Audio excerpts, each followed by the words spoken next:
So good to be here. Well, folks, we got a treat for you today.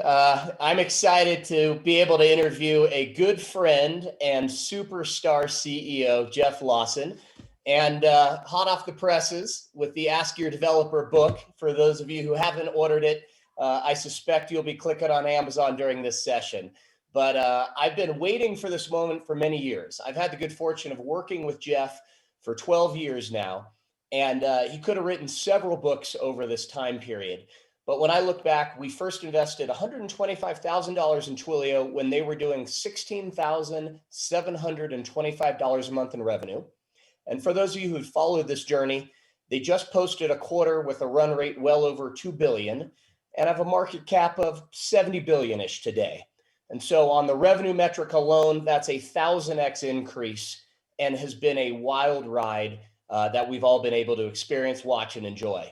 And so, Jeff, just to open, after all these people through the years asking you to write books about your prior experiences, about the Twilio ride, et cetera, what prompted you finally to pull the trigger here?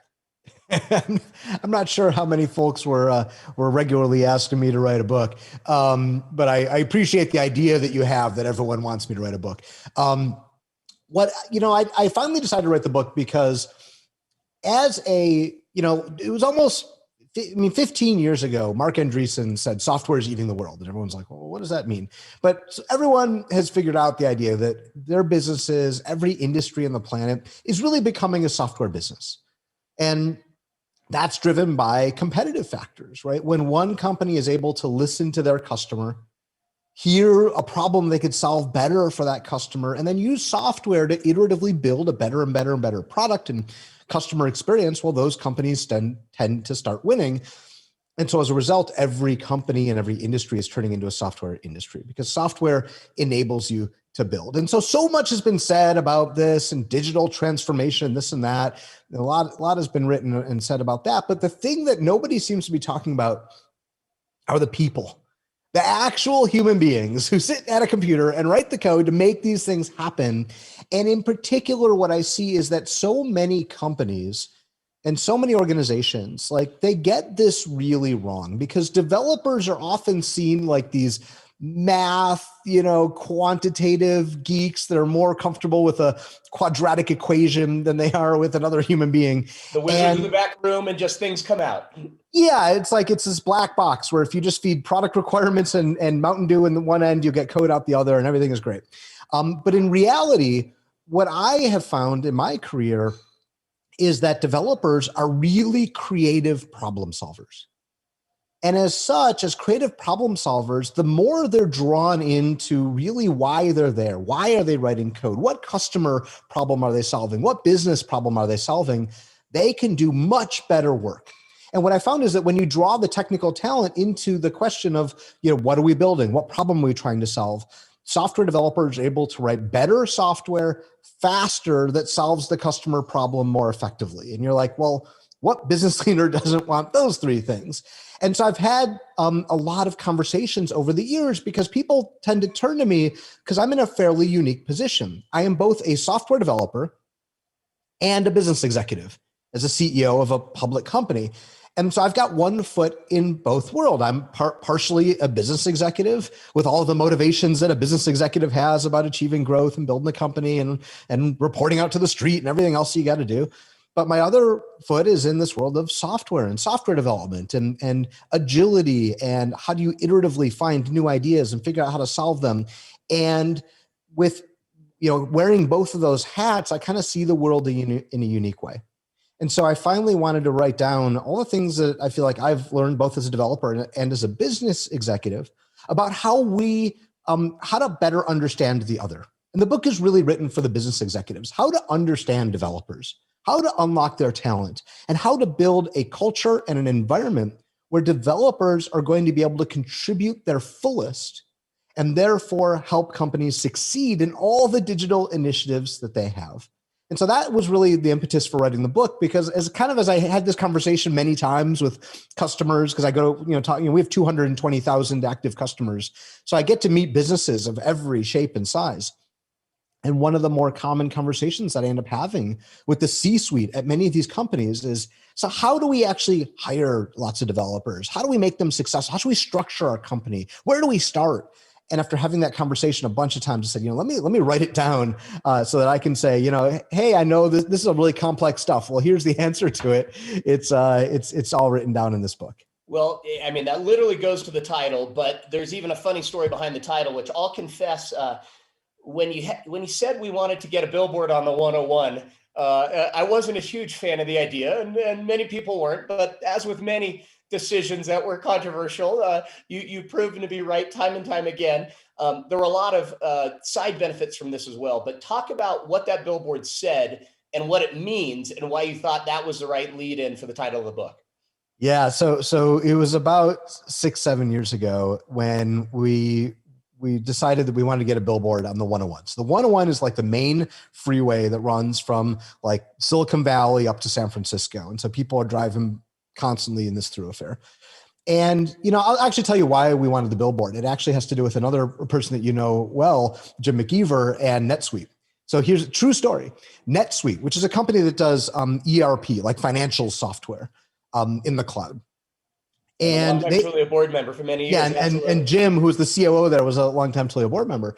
And they had this billboard on the 101 forever, just north of the airport. It said something. It was always like, NetSuite powers the disruptors, and they'd have some logo of some company you've heard of, right? And they'd poke Oracle in the process often as well. Yeah, right. And so they had this billboard forever. I had no idea what NetSuite did. I had no idea I didn't even know what financial software was. Like, it was just like, drove by it though all the time. And one day our CFO comes to me, and this is very early in Twilio. We were still running on QuickBooks actually. And he said, it's really time we got like the next level of financial software. And I decided that we want to use NetSuite. Do I have your blessing? And I literally knew nothing about the software category, knew nothing about NetSuite or its competitors. But in my head, I was like, well, I've seen that billboard a lot, and they seem to have a lot of other successful companies running on them. Sure, whatever, that's great. And when I had that realization, I was like, wow, the power of just brand recognition by decision makers or decision approvers is actually pretty powerful. And at the time, this was about 2014, developers knew about Twilio. Developers were pulling Twilio into all sorts of projects at companies big and small, everything from your startups like Uber, Lyft, Airbnb to, big Fortune 500 companies. Yet nobody outside the developer world really seemed to know what Twilio was. And so we wanted to start laying the foundation of broader awareness for Twilio, and that kind of playbook of what I saw happen in my own head with NetSuite was like, well, that makes a lot of sense. So we said, let's get a billboard. And then the question was, okay, what should the billboard say? So we hired an advertising firm to come in and pitch us ideas. And so they did like literally the Mad Men, like they went and talked to all of our, employees, and they talked to all these customers, and they, did all this. And then after a months long process, they came out with the big pitch session with the cardboard boards, with the reveal. And the ideas were just horrible. They were atrocious. So we were like, okay, great. Thank you. Appreciate it. Let's talk to you later. And then we had a meeting. We're like, we got to get the creative to the billboard company. Like, they need it like by Friday. You literally committed to the billboard, and we paid for the billboard. We committed to the billboard, and this company is like, send us the artwork because like people are going to climb a ladder on Monday to put something up there. And we're in this room. We're like, we can't leave until we decide what it says. And here's the interesting thing. There had been this idea floating around the back of my head for actually like a couple of years. It was one of the things you'd like think about in the shower, and it just like, it bounced around in my head, which was, those pharmaceutical commercials where they say, ask your doctor if Therafin is right for you. And I was always like, well, ask your developer if Twilio is right for you. I just always had that phrase in the back of my head. And so I blurted it out in this meeting. I was like, what about ask your developer? Everyone's like, then what? Like, well, I don't know. That's just it. Like, ask your developer. And, we ended up going with it. And the interesting thing is it was kind of a hat. It was doing double duty. It first of all was talking to the developers, and it was kind of a hat tip to the developers saying, hey, guess what? You're in the know. You are at the forefront of all this digital revolution, and you're in the know about what a lot of companies need to build, and you're the ones building it. The second thing it was saying was to the business decision makers was, hey, you should listen to your developers. And like, your developers actually know a lot about where your company needs to go if you think of them that way, if you were to bother to pull them into the business decision process and the problem solving process. And so that's really what it did. And, we weren't really sure, but we put it up and a lot of people took note because it was notable in a way that it made you wonder what it meant in a good way, I think. And it caused a lot of people to actually have conversations. Yeah, what is Twilio? I heard we're using Twilio. What is Twilio? I saw a billboard. And that helped propel us, I think, into a next level of awareness. And so that was where it came from. It was kind of a big risk, but it worked out well because it was such a short story. It was a story written in 3 words that ultimately created a lot of conversations and drove a lot more awareness to Twilio. So it did its job. Well, and double click on that second part, which is this mindset you talk about, that running a business with an ask your developer mindset has a lot of implications. And really, it is kind of the modern way of business building. What do you mean by that? And preview a little bit of what readers are going to find in the book when they dive in. Absolutely. I think one of the most important things that great companies do is instead of treating developers like people who are there just to write code. And the idea is that if the business people go out and talk to customers or define the business objectives and then write specifications like PRD, product requirements documents, and then just hand those to the developers. The developer's job is to turn a product requirements doc into code and hand it back. That's how it works at a lot of companies. But the best companies, instead of doing that, actually bring their technical teams into the business problem or the customer problem that they're there to solve. And I think about it as if you share a solution with a developer, i.e. build this thing, they'll dutifully build that thing, even if they think it's stupid or don't even actually understand why they're building the thing. But when you share a customer problem, hey, we're trying to solve this thing for our customers, then you get the full range of talent that creative problem solvers like developers can actually bring to bear. So, in a typical company, you might have a moment where it's like, okay, here's the spec. We need a text field and first name, and it can be 40 characters long. A developer can build that for you. But if instead you shared with that developer, hey, what we're really trying to do is make it so registering for our website takes 30 seconds, not 30 minutes. Now the developer might have a lot of ideas about how to do that because they know the technology, they know the architecture, they know the code that's already there, they know the art of what's possible, and you've just unleashed them to actually use the full range of skills and options available to them to solve a problem. And when you do that, first of all, you get a lot of intuition, like, oh, well, the spec says to do this, but I mean, that doesn't seem right to me, but I guess I should probably write it that way, as opposed to like, oh, actually, I know what they're trying to accomplish. So therefore, I can do all the small detail work that really achieves the goal, as opposed to saying, well, the spec doesn't say to do that, so I'm not going to do it. The other thing is, they know the right questions to ask. Hey, is it important for this? Is it important for that? And they can do a much better job of solving those customer problems when they're drawn in to the problem, not the solution. So the core hypothesis that I talk about in the book is share problems, not solutions. And the other thing that happens is you get more fulfillment, right? Every person they want their work to mean something, and they want an intrinsic drive to do their best work. And so when a developer knows why they're building a thing they're building, they get much more enjoyment out of it. And, people often say, oh, well, I'm sure the developer doesn't care about building a lead generation website for mortgages. But you'd be startled at the things developers get excited about when they get intellectually interested in the problem. Right. And so why I've gotten really excited about very bizarre esoteric things in my life, like building a point of sale system for a retail business I was running in a prior life. I got really excited about that, because it's a question of like, wow, what can I make this code do to actually make someone's life a little bit easier, make something better, or can I even make it work? That's exciting. And so developers love digging in on business problems and customer problems. Yet at most companies, they're sort of not allowed to. It's like, oh, that's the job of the MBAs who write product specs. And the great companies really bring the technical teams into problem solving.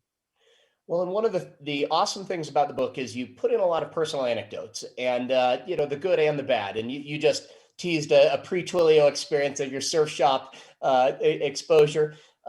But give the group some Twilio examples for the tech audience out there, founders and CEOs and VPs and engineers out there listening. Make this a little more real for them. What are some things that Twilio has done really well with this mindset? And then where have you screwed it up? And where are things that you guys have had come in and adjust midstream, or where you look back and say, like, God, what were we thinking? Make it a little more personal for folks. Yeah, absolutely. One of the things that I talk about is how do you build an environment that is where teams and developers in particular are able to focus on customers, able to understand customers. And, that's really what it's like in the early days of a startup. In the early days of a startup, I think back to when Twilio was, 5 people, and in any given day, I would be writing some code, maybe designing or architecting a new product, talking to customers, doing customer support, doing sales, and paying the bills and making a Costco run. Like any given day, I might be doing all of those activities. And as the company starts to grow, what you do is you start to silo, right? Because you're going to hire a team, like a specialized team to do customer support, a specialized team to do sales.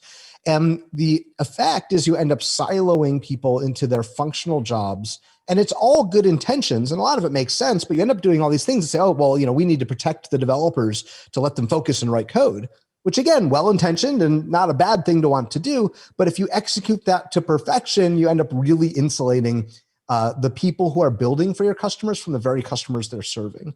And so our goal has always been to continually recreate that startup experience, because in the early days of the company, you can hold the whole picture in your head. You can understand the customer, their problem, the code, the architecture. All of this resides in your head of that small team, and you can execute really quickly and with urgency. And this was made really apparent to me back in about 2012, if I remember correctly. We were starting to scale Twilio. And I was kind of asking questions like, how do we want to structure the company? How do we want to grow the company? And I had a friend, his name's Dave Chappelle, not the comedian Dave Chappelle, different Dave Chappelle. He actually hired me at Amazon when I was at Amazon. So I was one of the first PMs at Amazon Web Services. So Dave hired me, and Dave's got a really unique story. He joined Amazon as approximately employee 100 in 1997. When he hired me at Amazon in 2004, the company was about 5,000 people. After he hired me, pretty quickly thereafter, he left, he quit, and went and started his own startup. And several years later, that startup was acquired back into Amazon.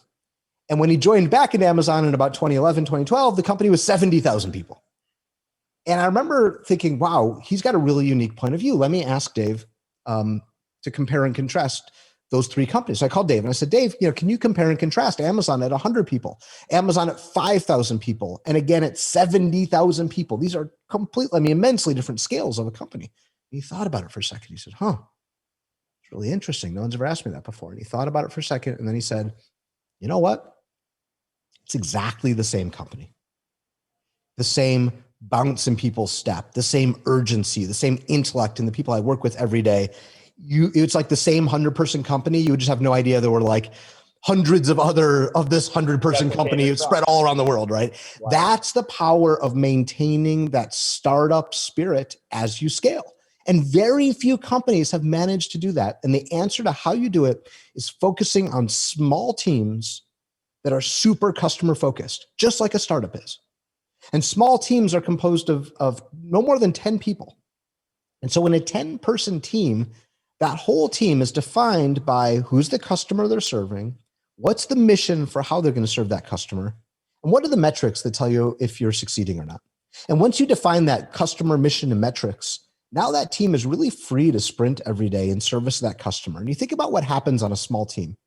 On a small team, everyone is tied into the mission, right? Like you can't get far away. You can't be on a small team of 10 people and not understand why you're there. You're also really close to the decision-making, right? If let's say your manager and the team is led by a single-threaded leader. Let's say your manager makes a decision that you disagree with. Well, you were probably there in the room when the decision was made. You can go ask your manager why the decision was as it was. But you think about in other companies where you're one of 500 people on some ginormous team, and like somebody far away made some decision. What do you say? You're like, oh, these boneheaded, the pointy-haired boss Dilbert thing. It's like, well, these stupid people. You start to check out when you're not close to the decisions, when you don't know why you're there, when you're just a cog in the machine. But on a small team, everybody matters. The other thing that happens on small teams, if you're checked out, if you're a low performer, you can't hide on a team of 10 people. Everyone's got to be pulling their weight on a small team. And it's obvious if somebody isn't. And so you really get all these reinforcement mechanisms that are what makes startups so powerful and drives that urgency and makes it personal for everyone on the team, Well, you can get that at scale if you continually organize back into small teams. So that's one of the things I talk about quite a bit in the book, how to do it, and particularly when, you're scaling the company and, I got it. We're a 10-person company. Wait, now we're a 30-person company. What do we do? I talk about how to actually keep subdividing your work back into small teams. These two-person team idea, two pizza teams, I love. Yeah, two pizza teams is what they call it at Amazon. And so continually dividing the mission of your company into missions that can be achievable by one of these small teams. That's how you keep it urgent and personal. So that's one of the things we've done really, really well, I think, at Twilio. The other thing I'll talk about is, I talk about in the book, is how do you create an environment of experimentation? Because experimentation is the prerequisite to innovation. The more ideas you can try, the more things you can throw against the wall or really against customers and see if you've actually solved a customer problem, the more opportunities you have to actually have a successful product. And so you want to create an environment of experimentation. And this is something that Twilio's done well, but we've also screwed up. I'll tell you what we've done well and what we screwed up. We've always been very willing to try out new ideas. So I'll give you an example. Like at one point, someone in the company came to me and said, hey, I really think there's an amazing opportunity in the IoT space where, developers building IoT products that need to be connected to the cellular networks, this could be a really big opportunity. And I said, fantastic. And there wasn't even, like a light business plan. And we said, great. Why don't you go test your hypotheses and see if they could turn out to be true? And so we're very quick to allow our employees to go take an idea and run with it and test their hypotheses to see if they're true. The thing that we've screwed up, though, is not actually doubling down on those things when they're working. Because it's really common to say, oh yeah, you can go experiment, use half your time or a quarter of time or whatever to go run an experiment, or even fund a small team. Hey, like 5 people, go out and see if this opportunity is real. But the thing that we haven't always figured out is, okay, well, when do you decide the experiment should get shut down because it's not working? Or how do you decide when it is working and therefore you should double down? And I remember at one point, it was typical, as it is in a lot of companies, we would fully allocate our annual budget, like in January. So all the budgets were accounted for. And then you have a team who in, March built a product that's taken off. And they're like, this is amazing. Customers love what we're building. We need more resources. And all the signs point to a great business success. And we'd say, wow, fantastic. Congratulations. Wait till next January and we'll evaluate it then because all of our budget is spent for this year. You're like, well, that's not a great way to be able to follow through and double down. It's like as a venture capitalist, if you didn't have any funds left in reserve to like reinvest in your hit companies, that's certainly not going to turn out well. And so that's one of the big mistakes we've made is actually starting these experiments and then not knowing how to follow through on them. Because there's really, when you start an experiment, you have to think about it. An experiment is trying to prove a hypothesis. And in the world of business, like in the world of science, a hypothesis is a scientific hypothesis, right? But in the world of business, your hypothesis is a business hypothesis. Customers want this thing and they'd be willing to pay us for it. And when you enter into new categories or like new ideas, what you really have to do is enter them with an experimental mindset. And this is something we haven't always gotten right. Because executives, especially, like we tend to fall in love with our own ideas, right? So you say, oh, we're going to go do a thing. This is great. And then 6 months later, you start off, you're like, hey, how's that thing going? They're like, oh, well, we're making $10,000 a month of revenue or whatever. You're like, what? That's it? I thought this was going to be a huge idea. They're like, well, eventually. And we get impatient, right? We forget that it's a process, right? You need to keep proving hypotheses. And in fact, in the early days of a product, you need to not be focused on the output, which is revenue. You need to be focused on the inputs. If you write a business plan that says, hey, if we go into this market, we think we're going to have, 10,000 customers, each paying us, $1,000 a month. Therefore, we'll have $10 million a month, $100 million business. You're like, okay, fantastic. That's the business plan that you started the hypothesis with. The next step isn't to ask the team, how come they're not at $100 million yet? The next step is to ask them, hey, your hypothesis was 10,000 customers, $1,000 a month. Well, let's find one customer who's willing to pay us $1,000 a month. Were you able to do that? If you can't find one customer, you're probably going to struggle to find 10,000. Or you want to prove the hypothesis that, yes, there are 10,000 such customers out there in the world.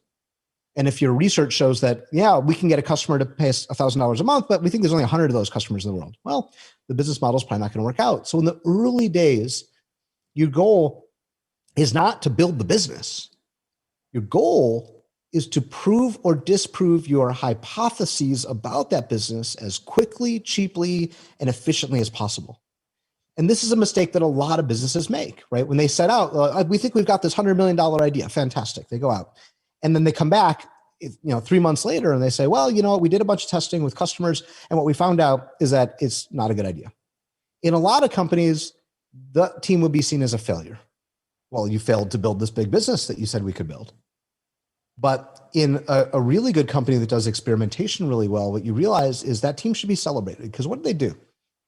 They figured out, most likely in a short period of time, let's say 3 months, with very little, they didn't build the product. They didn't do the Super Bowl ad to launch it. They probably did some very early work with customers to figure out the answer. They answered the question of what's one thing the customers don't want? Well, this. And so they saved the company a lot of money and a lot of time by figuring that out very early. That team should be celebrated. And the right answer is say, great job. You successfully proved a hypothesis false. And now move on to the next one. And keep proving going. Something false is just as valuable as proving it to be true. And that's something that we've screwed up at Twilio before in the past too. Well, you also have some great external examples. And we've been fortunate to involve Jeff Immelt on the board, the former CEO of GE. And there's a great and very humble anecdote in there, which I think is worth sharing because it's directly relevant for one of the world's largest companies and how they struggled with some of these examples. So can you share that and equate that to this kind of small, lean team concept that you advocate? Absolutely. Right. A lot of folks, especially at large incumbent companies, they'll ask me how do we get started in this process? And the thing that I tell them is it's actually pretty easy. You need to start small. Recruit one small team, 10 people, and put them on a particular customer problem. And if you're really ambitious, you can recruit 2 or 3 small teams and put them on 2 or 3 customer problems, or put them on the same customer problem, but solving it in a different way. And if you do that, you'll increase your chances of actually discovering the right customer problem and finding the right solution to that problem. And then you're off to the races. And it was interesting because I talked to Jeff Immelt, and Jeff Immelt was the CEO of General Electric, took over in 2001. And this is a massive company, right? It's one of Fortune 50 companies that has everything from, jet engines and nuclear power turbines to toaster ovens, and everything in the middle, and financial products. And he was trying to figure out how to transition the company to a digital future. And the way he thought about doing it was, well, if you're steering a huge ship, the way you make the institutional change is with big dollars and big, bold moves. And so he funded $500 million, started an R&D center in Silicon Valley, and hired some really big scaled technology executives to go build a new product, like an IoT platform. And he put all the chips in this basket. And it turns out the thing that they built didn't actually didn't meet the objectives that they set out for. It wasn't a failure, but from a revenue standpoint, it didn't really pan out. And Jeff kind of reflected on that, and I remember talking to him quite a bit about it. And he said, you know what? The mistake here was I went big, because I thought that the way to get the company's attention was to say, this is really important. Therefore, I'm putting $500 million into this enormously immense project. Everyone's got to support it. We're all in on this thing. And in retrospect, he would have been much better off funding 5 small teams, 10 people teams, and have them each go off with a hypothesis about how to solve that customer problem. And now, instead of having 1 opportunity to solve that problem, he would have had 5. And instead of spending $500 million, he probably would have spent $5 million. He would have increased the chances of success. And then, by the way, had $495 million to go back the thing that was actually working, plenty of dry powder to go back the thing that was working. And so that idea of starting small and starting experimentally and iteratively, and actually having multiple teams doing that, is such a powerful idea. And the amazing thing is it doesn't take huge budget. It doesn't take huge leaders and opening a new campus in Silicon Valley. It really just takes recruiting 1 small team to get the ball rolling.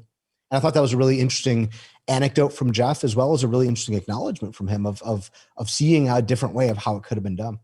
Yeah, and the thing that struck me is you have these great examples, all the immense success that Jeff has experienced in GE and otherwise, and how tangible it was for him. There's a lot of Amazon examples. There's even a great President Obama anecdote in there, which I won't steal the thunder of. People need to read for that, but is fantastic on recruiting and team development, all of that, which you experienced firsthand. There's also another part in there which straddles both the big companies out there, so engineers working within large companies that are trying to drive this mindset and be the disruptors, but also the founders and the entrepreneurs out there, which is this layering that you described that I haven't heard it articulated this way before, which I actually now think of from an investing mindset as well, and it applies, which is essentially anything that's customer touching, you should build because there's a proprietary element to it. And anything that's not, with very few exceptions, perhaps, you should look for partner by API type opportunities for velocity enhancement, et cetera. Can you go deep on that? Because I think that's something particularly relevant for folks listening now for both sides, whether they're founding or whether they're building within large companies. Absolutely. And I'll start with a quick history of software to give some context, right? 20 years ago, IT was thought of as a cost center. It was about like the back end financial system of the company. It was about like laptops and do the printers have paper in them? And in that world, it was like, oh yeah, you should outsource as much of this as possible, drive the cost down, not a core competency, all these things you would hear. And as typical in that world, like companies would often be faced with this build versus buy question. Oh, we need to solve this problem with software. Okay, should we build something or should we buy it? And in that world, a vendor would typically come in and make a very compelling pitch like, you shouldn't build this. Why would you reinvent the wheel? This isn't your core competency. You're just going to buy it from us. And that's typically what companies did. But around 15 years ago, along came the web, along came mobile, and suddenly the main interface that most customers have with almost every company has become a digital interface. Think about your bank, right? 20 years ago, your bank was a storefront near your home that you walked in the front door of. And if there was a nice coat of paint on it and the teller was friendly and they gave your kid a lollipop, you'd be like, okay, I like my bank. Nowadays, your bank is a mobile app. And you like your bank if the app is fast, if it doesn't crash, and if it has features and functionality that's making your life better. Like if you can deposit your checks from the app and things like that. That's why you say, oh, I like my bank. And so the proposition has become a digital proposition. And as such, software has moved from the back of house of every company, where it was a cost center, where it was undifferentiated. Customers don't care what financial software you use or what printers you use. But now it's moved to the front of house of the experience that every customer has. It's moved into every touch point. It's moved into the marketing side, the sales side, in the product experience, how you get service and support. These are all now digital value propositions for almost every industry. And in that world, how well a company is able to listen to its customers and hear how it can make all those things better and then go build those things and have a roadmap that you own. That's how you differentiate in the eyes of the digital customer. And so it's interesting because this often is started by a startup in some industry. There's some startup that comes in, and startups are often digitally native. They're builders, they're software people, and they start building these amazing experiences, and customers take notice and they start winning the hearts, minds, and wallets of customers because they build these great digital experiences. And then suddenly one of the incumbents was like, wow, that's like, we got to do that too. And they start hiring developers and they start building great experiences. And one by one, every company that intends to compete and stay alive has to start building software, listening to customers, owning their own roadmap, and solving customer problems better, faster than their competition. And so there's literally this Darwinian process occurring in every industry, which we've gone from a world of, was it build versus buy? Now it's build versus die. Because if you aren't able to listen to your customers and build a better product and product experience than your competition, eventually you're going to go the way of the dodo. And so this build versus buy mentality is driving so many companies to become software companies, to get good at agility and focus on small teams and focusing on customers. And, the thing that's enabled that in many ways is this new digital supply chain. 20 years ago, it would have been really hard for most companies to become great at building software. Because at the time, think about 20 years ago, software companies were Microsoft and Oracle and SAP, right? They kind of built all their own software themselves, and it was like done in C, and it was really hard. And you're like, yeah, like those people build software. But nowadays, you have this amazing software supply chain with companies like AWS that provides servers and storage and databases, or Stripe who provides payments, or Google who provides maps, or Twilio who provides communications. These are the building blocks of every one of those software experiences that everybody uses every day. And the amazing thing about the software supply chain is it is a great equalizer. It enables every company to execute in this digital world with the same speed and global scale as everybody else. And you think about it, like the dorm room developer has access to the exact same infrastructure as Fortune 100 companies. And so what it does is it really enables everybody to participate because the supply chain is there to make it easy and quick for everybody to focus on customers and become builders of software.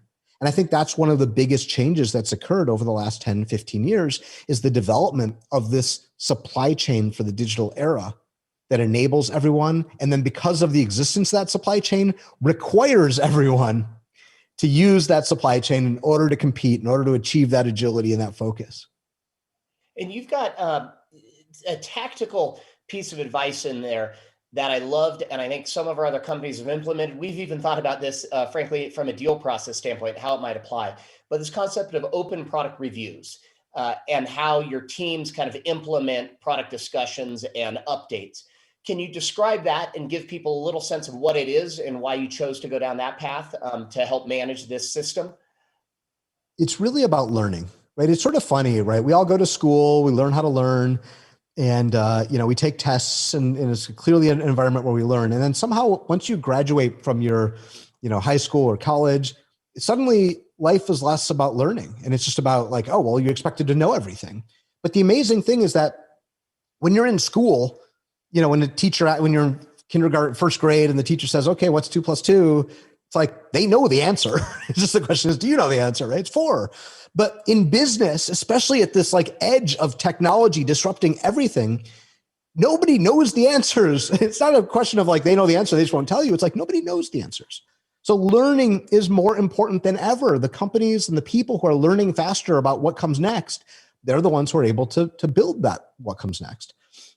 And so you really need to create an environment where you encourage and actually require your people to be constantly learning and getting better. And so creating an environment where that happens, you need mechanisms to do that. One of the mechanisms that we've come up with is what we call the open product reviews, OPRs, where, it's typical in a company where, a leader of a certain part of a company will have a review with like, senior management. And, usually that's a pretty closed environment where, it's like a review and it's, you think, oh, it's kind of sensitive. Oh, if there's probably, the dirty laundry aired in front of everybody. But at Twilio, we actually open those up. And so when there's a regular product review, we do them like quarterly with any given, let's say, leader, they're open to anyone in the company to watch it. And the reason why is that they can learn by hearing the questions that are asked, hearing the answers that are given, hearing the areas where that leader has really stepped up and has great answers and is doing all the right things, and hearing from the areas where the leader gets feedback and criticism, like, well, that's not the way I would do it, right? Everybody learns by observing the successes and failures of each other's parts of the business. And so in that world, what we do is we open it up. Now you could say, well, how can a product review work with there's 400 people listening in? You're like, that seems like chaos. And you're right, it would be chaos.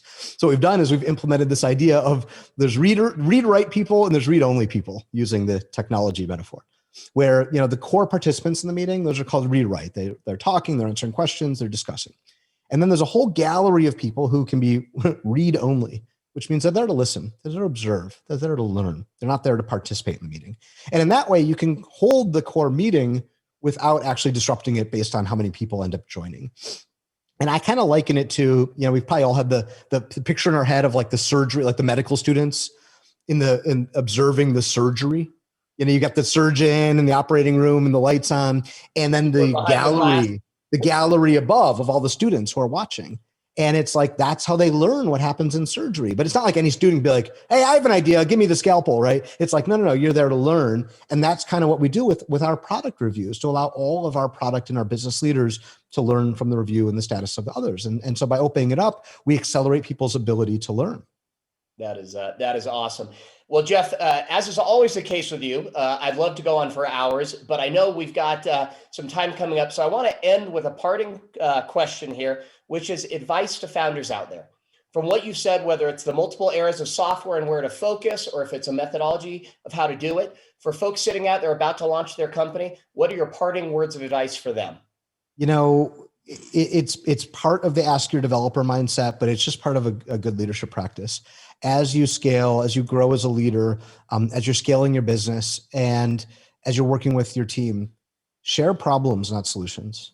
The best way to get the most out of your talent, people often say delegate, like delegate. What does that mean? I know my dad always says, well, you should delegate more. I'm like, Dad, I run a company with 5,000 employees. That's like all I do, right? The nature of delegation is the sharing, being generous with the problems you need solved, and hand people those problems, and then hold them accountable and inspect, are they solving them? But hand people problems, not solutions. The more you're able to do that, you'll get better solutions built faster by people who care more. And that helps you achieve your goals of building the company that you have. Awesome. Well, folks, if you want more, you're going to have to read it.